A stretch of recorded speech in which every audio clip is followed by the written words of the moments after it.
नमस्कार। लखनऊ खबर फटाफट और उत्तर प्रदेश की सभी प्रमुख समाचारों में आप सभी का स्वागत है। अपने जिले की तमाम छोटी बड़ी खबरों को देखते रहने के लिए चैनल को सब्सक्राइब कर लीजिए, साथ ही अपने सभी दोस्तों में शेयर भी कर दीजिए और हाँ, कमेंट में अपने जिले का नाम भी लिख दीजिएगा ताकि हम आपके जिले की खबरें भी दे सकें। साथ ही वीडियो को एक लाइक भी कर लीजिएगा।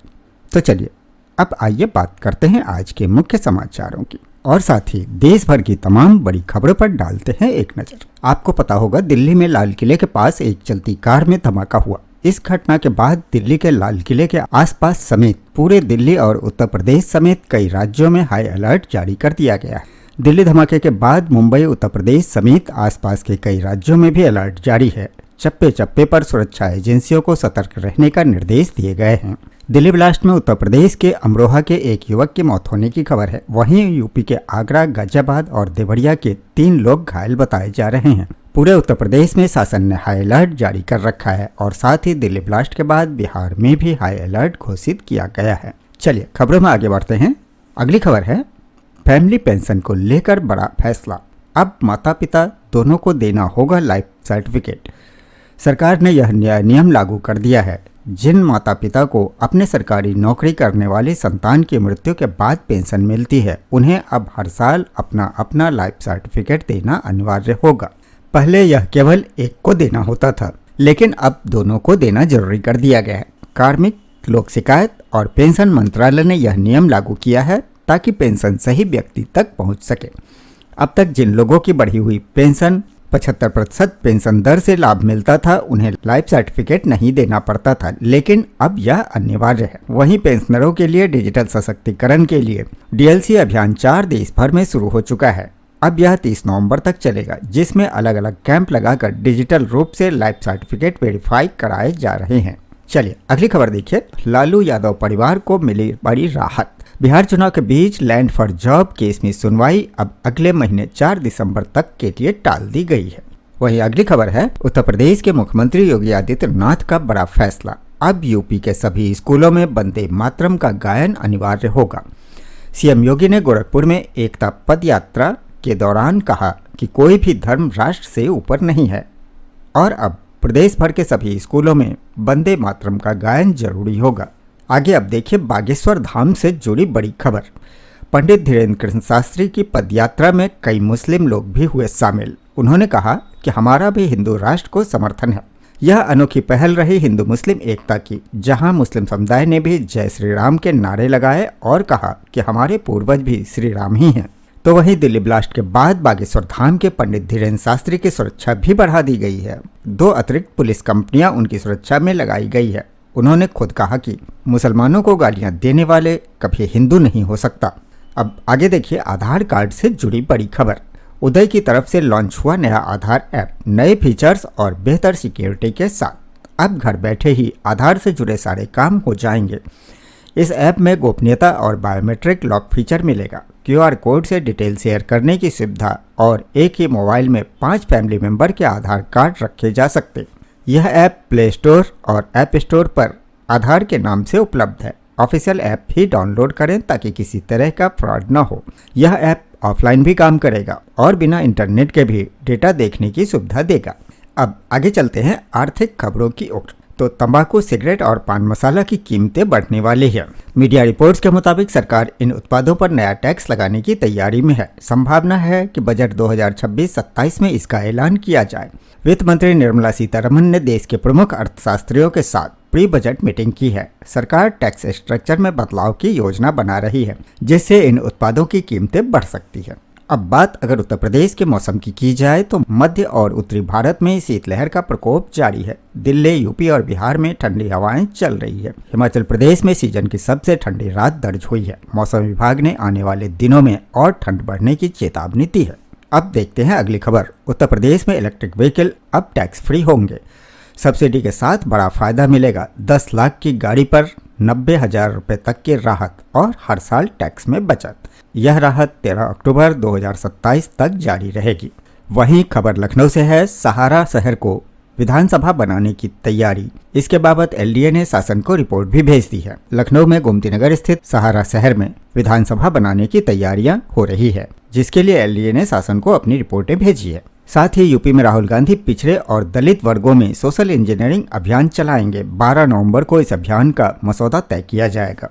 डिजिटल ट्रांजैक्शन में तेजी के साथ यूपीआई फ्रॉड भी बढ़े हैं। सरकार ने चेतावनी जारी की है कि अगर किसी के साथ फ्रॉड हो जाए तो तुरंत cybercrime.gov.in पर शिकायत करें या 1930 नंबर पर कॉल करें। चलिए अब अगली बड़ी खबर देखिए। मद्रास हाईकोर्ट ने क्रिप्टो करेंसी को संपत्ति का दर्जा दिया। अब अगर कोई एक्सचेंज दिवालिया हो जाए या हैक हो जाए तो भी आपको क्रिप्टो करेंसी को कानूनी सुरक्षा मिलेगी। कोर्ट ने कहा, निवेशक सिर्फ यूजर नहीं बल्कि अपनी संपत्ति के मालिक हैं। और अगली खबर देखिए, छात्रों के लिए राहत की खबर। यूजीसी का नया आदेश, एडमिशन रद्द होने पर कॉलेज को पूरी फीस लौटानी होगी। उधर भारत और सऊदी अरब ने हज 2026 को लेकर समझौता किया है। करीब 1,75,000 यात्रियों के कोटे पर सहमति बनी है। वहीं यूपी सरकार विदेशी मेलों में एमएसएमई उत्पाद बेचने वालों को वित्तीय सहायता देगी। इसके लिए 1 महीने पहले आवेदन करना होगा। अगली खबर देखिए, यूपी में बड़ा फर्जीवाड़ा। मुख्यमंत्री सामूहिक विवाह योजना में 1,000 से ज्यादा फर्जी आवेदन मिले। कई महिलाएं पहले से ही शादीशुदा होते हुए भी लाभ लेने पहुंची। सरकार अब इन मामलों की जांच कर रही है। वहीं अगली खबर है, आगरा में एयरपोर्ट का विस्तार। 579 करोड़ की लागत से 60 हेक्टेयर जमीन पर काम जारी है। रबी फसलों के बीज और खाद पर किसानों को 50% तक की सब्सिडी दी जाएगी। वहीं कानपुर समेत 9 राजकीय पॉलिटेक्निक संस्थान अब सेंटर ऑफ एक्सीलेंस बनेंगे। साइबर ठगी से बचाव के लिए यूपी सरकार जागरूकता अभियान भी चलाएगी।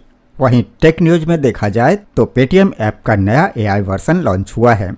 साथ ही जेके टायर ने भी नया स्मार्ट टायर लॉन्च किया है जो एयर प्रेशर और टेम्परेचर जैसी जानकारियां भी देगा ताकि आपकी कार, स्कूटर और मोटरसाइकिल की रखरखाव में आसानी हो। वहीं अगली खबर है, सुप्रीम कोर्ट ने कहा, आजकल कोर्ट में मन मुताबिक फैसला न आने पर जजों पर आरोप लगाना खतरनाक है। सीजीआई ने इस पर चिंता जताई है। साथ ही सुप्रीम कोर्ट ने आदेश दिया है कि बार काउंसिल चुनाव की निगरानी रिटायर्ड हाईकोर्ट जज करेंगे। और लोकसभा के शीतकालीन सत्र को लेकर भी तैयारियां पूरी। सवाल जवाब के लिए मंत्रालयों को 5 समूहों में बांटा गया है। अब सवाल ऑनलाइन पोर्टल से भी भेजे जा सकेंगे। अगली खबर है, यूपी में सबसे बड़ी होमगार्ड भर्ती शुरू होने वाली है। कुल 45,000 पदों पर भर्ती होगी। तो वहीं उत्तराखंड में प्राइमरी टीचर्स के 1,649 पदों पर भर्ती का नोटिफिकेशन जारी किया गया है। आवेदन की अंतिम तिथि 30 नवंबर 2025 है। वहीं एसी कैट फर्स्ट 2026 का नोटिफिकेशन भी जारी हो गया है। रजिस्ट्रेशन की नई तारीखें आधिकारिक वेबसाइट पर देखी जा सकती है। तो चलिए अब उत्तर प्रदेश की कुछ और बड़ी खबरें देख लेते हैं फटाफट से। उत्तर प्रदेश में महिला उम्मीदवारों के लिए बड़ी खुशखबरी। राज्य सरकार ने आंगनबाड़ी के विभिन्न पदों पर भर्ती की आधिकारिक अधिसूचना जारी की है। कुल 61,254 पदों पर भर्तियां होंगी, जिसमें 38,994 पद सेवानिवृत्ति और मृत्यु से खाली हुए हैं, जबकि 22,260 पद अपग्रेड केंद्रों से जुड़े हैं। महिला उम्मीदवार बिना किसी कार्यालय गए ऑनलाइन आवेदन कर सकती हैं। अगली खबर है, यूपी के सभी शिक्षा संस्थानों में वंदे मातरम अनिवार्य। गोरखपुर में सरदार पटेल जयंती पर सीएम योगी आदित्यनाथ ने कहा, अब राज्य के हर स्कूल और कॉलेज में राष्ट्रगीत वंदे मातरम का गायन जरूरी होगा। उन्होंने कहा, यह कदम मातृभूमि के प्रति सम्मान और गर्व की भावना को मजबूत करेगा। वहीं अगली खबर है, भ्रष्टाचार पर योगी सरकार की बड़ी कार्रवाई। समाज कल्याण विभाग के 4 अधिकारी बर्खास्त, 3 सेवानिवृत्त अधिकारियों की पेंशन भी काटी जाएगी। सरकार ने एफआईआर दर्ज करने और गबन की गई राशि वसूलने के निर्देश जारी किए हैं। और अगली खबर देखिए, मतदाता सूची विवाद पर सपा सुप्रीम कोर्ट जाएगी। अखिलेश यादव ने आरोप लगाया है कि भाजपा 2027 चुनाव से पहले वोटों की बेईमानी करने पर लगी है। उन्होंने कहा, सरकार खुद के जारी आधार कार्ड को मतदाता सत्यापन में नहीं मान रही है। वहीं अगली खबर देखिए, मथुरा विकास योजना 2030 तक। योगी सरकार 783 करोड़ की 175 परियोजनाओं पर काम कर रही है। इनमें श्री कृष्ण जन्म स्थान, बांके बिहारी गलियारा और यमुना घाटों का सौंदर्यीकरण शामिल है। पर्यटकों के लिए नई सुविधाएं और फ्लाईओवर भी बनाए जाएंगे। अगली खबर देखिए, यूपी के पॉलिटेक्निक संस्थान बनेंगे एक्सीलेंट सेंटर। राज्य सरकार 121 संस्थानों में आधुनिक तकनीक शिक्षा शुरू करेगी। पहले चरण में 45 संस्थान चुने गए हैं, जहां ईवी, 3D प्रिंटिंग और रोबोटिक्स जैसे 13 नए कोर्स शुरू होंगे। अगली खबर है, कन्नौज में लाउड स्पीकर हटाओ अभियान। 3 दिनों में 31 अवैध लाउड स्पीकर हटाए गए। अधिकारियों ने निर्देश दिया, ध्वनि यंत्रों का प्रयोग केवल तय मानकों के अनुरूप ही करें। अगली खबर है, नोएडा की भंगेल एलिवेटेड रोड तैयार। सीएम योगी 12 या 13 नवंबर को करेंगे उद्घाटन। यह रोड ट्रैफिक जाम से राहत दिलाएगी और वहीं इलाकों को तेज कनेक्टिविटी देगी। अगली खबर देखिए, लखनऊ चिड़ियाघर में शुरू हुई पार्टी ऑन व्हील सुविधा। अब 5100 रुपये में टॉय ट्रेन बुक कर सकेंगे। 2 घंटे की इस सवारी के लिए 30 से 50 लोग शामिल हो सकते हैं। बर्थडे या फंक्शन, अब चिड़ियाघर में मस्ती और संगीत का मजा साथ साथ ले सकते हैं पूरा परिवार। और अगली खबर है, वंदे मातरम विरोध पर सीएम योगी का जवाब। उन्होंने कहा, जो वंदे मातरम का विरोध करते हैं वो राष्ट्र की एकता का अपमान करते हैं। सीएम ने जिन्ना जैसे नेताओं पर भी तीखा प्रहार किया। वहीं मुरादाबाद एयरपोर्ट से उड़ानें 2026 के बाद लखनऊ सेवा बंद हुए 1 साल पूरा। मरम्मत पर 7.5 लाख रुपए मासिक खर्च, लेकिन उड़ानें फिलहाल रुकी हुई है। अगली खबर देखिए, यूपी रोडवेज में संविदा संचालकों की भर्ती। 10 से 15 नवंबर तक प्रयागराज रीजन में 13 स्थानों पर रोजगार मेला। उम्मीदवार 8वीं पास और 2 साल पुराना भारी वाहन लाइसेंस रखने वाले हों। और अगली खबर देखिए कि महंगाई पर अखिलेश का हमला। उन्होंने कहा, भाजपा ने पहले नोटबंदी से जनता को लूटा और अब सोने पर नजर है। साथ ही आरोप लगाया कि किसानों को दुगनी आय का झूठा वादा किया गया। अगली खबर है, UIDAI ने लॉन्च किया नया आधार ऐप। अब एक ही फोन में 5 परिवार के आधार प्रोफाइल रख सकेंगे। QR कोड स्कैन कर केवल जरूरी जानकारी शेयर की जा सकेगी। अगली खबर, गन्ना किसानों को राहत। केंद्र सरकार 58 साल पुराने कानून में बड़ा बदलाव करने जा रही है। अब गन्ने का मूल्य एथलॉन, बिजली और बायो CNG की आय से तय होगा। भुगतान 14 दिनों में अनिवार्य। वहीं अगली खबर है, आवारा कुत्तों पर नगर निगम की मुश्किलें। शहर में 1.5 लाख कुत्तों की देखभाल पर रोजाना 75 लाख रुपए खर्च का अनुमान है। इसके लिए तीसरा आश्रय स्थल बनाने की तैयारियां भी जारी है।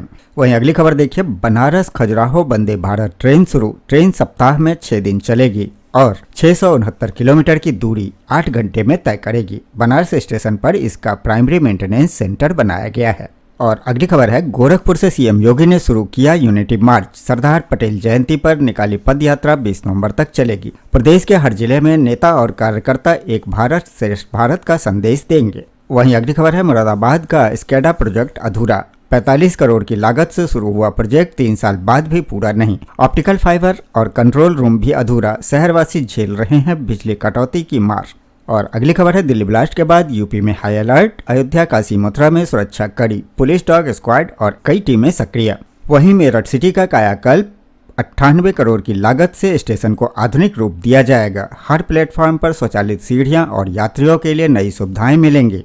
और अंत में मौसम पर एक नज़र, तो उत्तर प्रदेश में ठंड की दस्तक, तापमान में गिरावट जारी है। नवंबर के दूसरे हफ्ते में ही दिसंबर जैसी सर्दी का एहसास होने लग गया है। मौसम विभाग के मुताबिक आने वाले दिनों में तापमान अभी और गिरेगा। सुबह और शाम घना कोहरा और तेज हवाएं चलेंगी।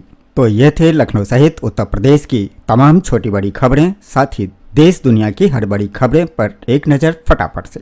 अगर वीडियो पसंद आया हो तो लाइक करिएगा, साथ ही अपने सभी दोस्तों में शेयर भी कर दीजिएगा। चैनल को सब्सक्राइब करना तो बिल्कुल भी ना भूलिएगा। और हाँ, कमेंट में अपने जिले का नाम भी लिख दीजिएगा ताकि हम आपके जिले से जुड़ी खबरें भी दे सकें। कल फिर मिलते हैं, तब तक के लिए जय हिंद, जय भारत।